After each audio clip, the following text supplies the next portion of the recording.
Hey zusammen und herzlich willkommen zu einem neuen, ziemlich kleinen, aber auch ziemlich wichtigen Video. Und zwar geht es in diesem Video um Themenvorschläge, um Ideen. Und zwar ist es so, als wir in der letzten wieder gesehen haben, nur noch Battlefield 3 bringen eigentlich.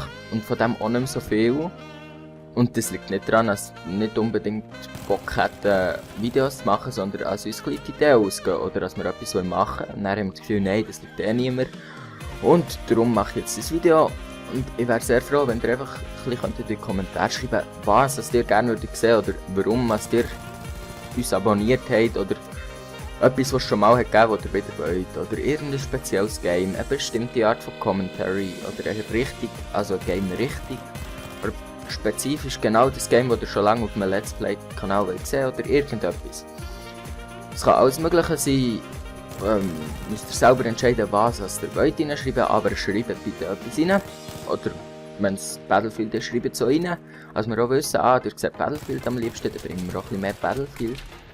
Ja, ich wäre froh, wenn ihr das machen könnt. Und das wäre es eigentlich auch schon gewesen mit diesem Video. Es ist ziemlich kurz, aber viel mehr gibt es halt wirklich nicht zu sagen. Tschüss zusammen.